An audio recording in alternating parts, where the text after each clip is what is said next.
Hi, my name is Amalfi Boro. I'm part of the BSN 14 cohort, and for my topic, I'll be discussing disabilities.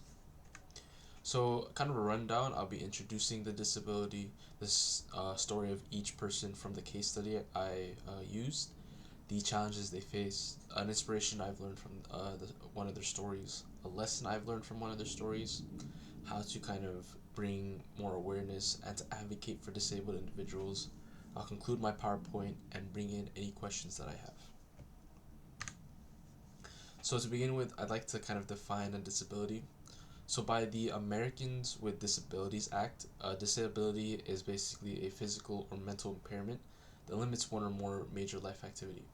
Now, these individuals will face a multitude of barriers, and this will often be both like physical, mental, and social barriers that will be affecting their lives. And I just want to kind of discuss this case study to bring that awareness of disabilities and some of the challenges that they may face. So we'll first start off with Nicole. She has spinal muscular atrophy, which is severe muscular weakness. Essentially, her story is about how she kind of overcame a snowstorm by properly preparing herself with the care needed, as she's highly dependent due to her disability. She was able to find caregivers, a backup generator, and enough power for her wheelchair, along with food and medications, to survive an 8-day snowstorm that would have possibly been life threatening if she had not prepared those items.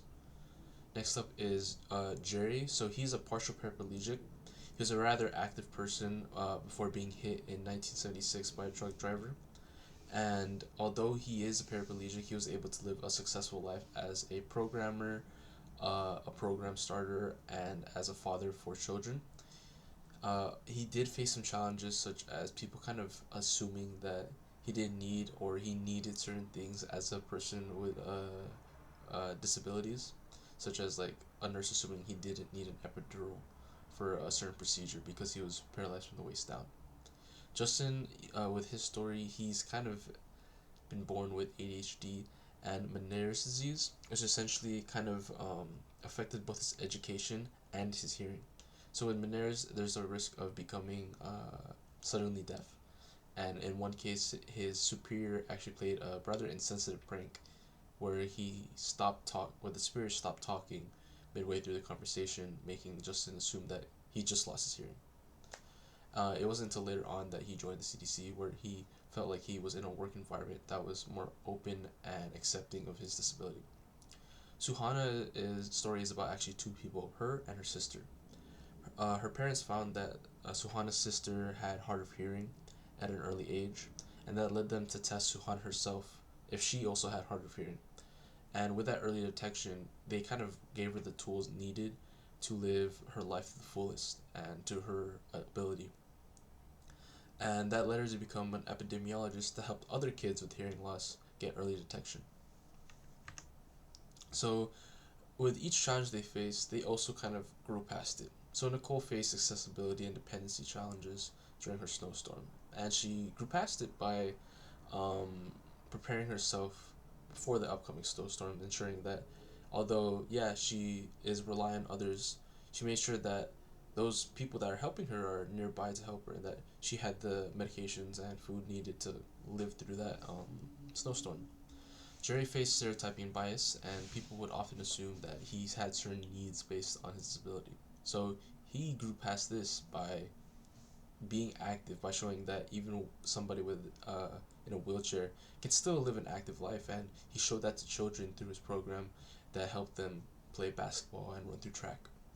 Justin, he experienced workplace prejudice and insensitivity, especially with the prank that his supervisor played on him, and he kind of joined the CDC to help others battle that like type of sensitivity and like workplace environment. Suhana's story tells about how to kind of overcome the potential challenges by getting proper support and early detection. I like Nicole's story the most just because I found it to be kind of impressive that she had the courage and the understanding to prepare the things she needs for an upcoming storm beforehand. I believe that people often will overlook the preparation needed for natural hazards, and that Nicole was smart and like took that initiative to get those things needed for her to live through a snowstorm. Something I've kind of learned is that people will often misunderstand disabilities or not even have an awareness of it, and that a general understanding can help alleviate the stereotype and biases that individuals will kind of experience. For example, with both Jerry's and Justin's stories, it could have been solved by just understanding that there's people with disabilities, and they, although they might need certain things, they do have those needs met.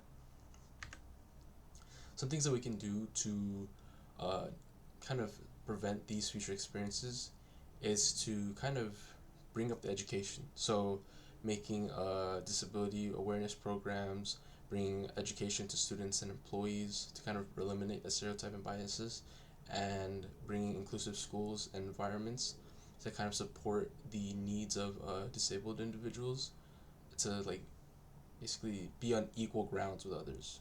You know, that's kind of is what I believe is needed to prevent future experiences like those. To conclude, I believe that the stories by Nicole, Jerry, Justin, Suhana show that although individuals with disabilities often face many challenges, they overcome those challenges, and that the people with disabilities shouldn't be limited to just their disabilities alone. They are people, you know? They are more than just what their disability defines them, and that their stories show resilience and interpretation to kind of move past that box set out for them and to grow as people. Some questions I do have is that before Justin joined the CDC, were there workplaces or colleagues that made him feel that respect and comfort that he feels in the CDC? And if so, what made him want to leave those workplaces? And for Jerry, how does sports for disabled individuals get scored if people have similar but vastly different disabilities? Like, for example, if a person is amputated from a knee and below, how would they be like paired against somebody who's like double leg amputees from the hip and below, you know? So I was just kind of wondering that. These are the references I used that are by the Americans with Disabilities Act and by the CDC, which is the case study that I used. Thank you so much for listening and have a great day.